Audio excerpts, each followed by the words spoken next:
I used to feel alone. I used to feel different. I used to feel like I was made to believe that something was wrong with me because I was emotional, sensitive, because I traveled through the shadows and in and out of the darkness of the night. But thankfully, I never truly believed in the story of normal. What is normal but an opinion of only a few that try to define many? We people like to define and label things, don't we? It somehow feels safer to place people into boxes, to compartmentalize them and slap a label on the front that says, this is who you are and should be. But I cannot believe that we, nearly 8 billion of us, were placed here to be a one-size-fits-all kind of person. I do believe that we all feel, that we all have hearts that love and ache, and fear that sometimes shakes us to the bone. I believe we're all vulnerable, even if we pretend that we're not. For one thing that we all share in common is our humanity. But I believe we all have differing personalities. We have differing stories and childhoods and coping mechanisms and beliefs, and some of us too are more sensitive and emotional, whilst others are more practical and logical. One is neither better nor worse than the other, only different. But we're all still made of human and soul underneath.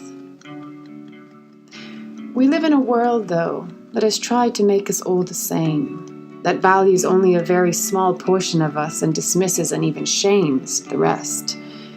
And it's all based on the opinion of that era.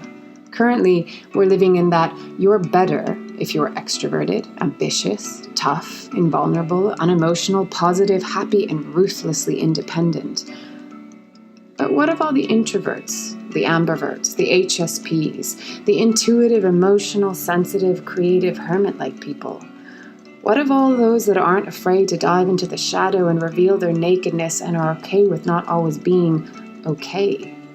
Who aren't in the pursuit of happiness alone, but perhaps instead in the pursuit of being whole people that embrace both their shadow and their light and all their beautiful, messy humanness. And of course, we all have different levels of comfort. What one person finds safe and comfortable and fulfilling might terrify and feel utterly unfulfilling to another, and vice versa.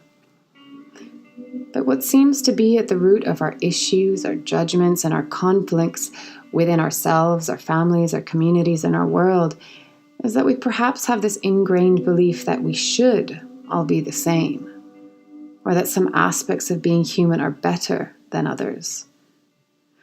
But I find within that frame that there isn't much space for love and acceptance and empathy and compassion. There's a whole lot of self-judgment and judgment of others for doing it differently. There is no normal. Normal is a horrible myth that shames people into thinking something is wrong with them. Thank goodness I didn't buy into the story that something was wrong with me, because I think I'd surely be depressed right about now. Because I would have lived my entire life thus far thinking that it wasn't okay to be me, simply because I don't fit the mold, because I'm not sure anyone fits that mold or should fit that mold.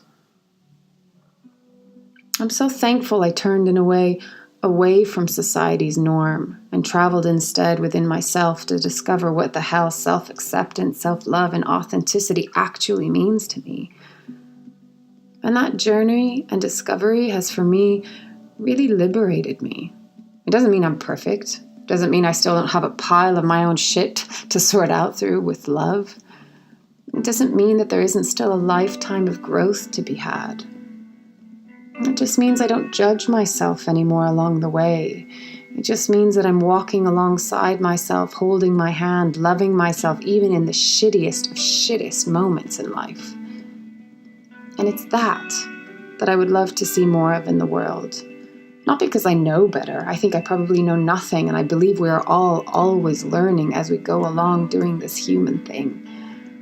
But what I mean is, I hope there can be a greater level of acceptance for ourselves and others, our differences and our similarities, our vulnerabilities, and most especially, our humanity in all its shades, shapes, and colors.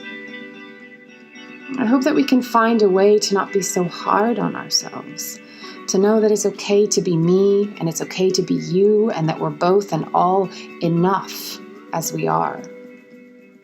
I hope that we can change the narrative of what's acceptable and eliminate what's not, unless it's pertaining to physically or emotionally harming another human being.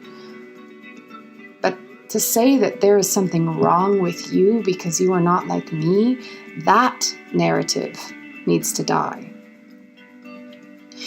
In tribes, each member was valued for their differences, for their unique gifts and talents that contributed to the whole community. They therefore celebrated their uniqueness, knowing that it added to and served the whole. Thinking of what Brené Brown might say, we're not meant to fit in, we're meant to belong. But belonging can only occur if we first belong to ourselves. And to belong to ourselves, we have to know that it's okay to be who we truly are, without apology, without shame, but with absolute love instead.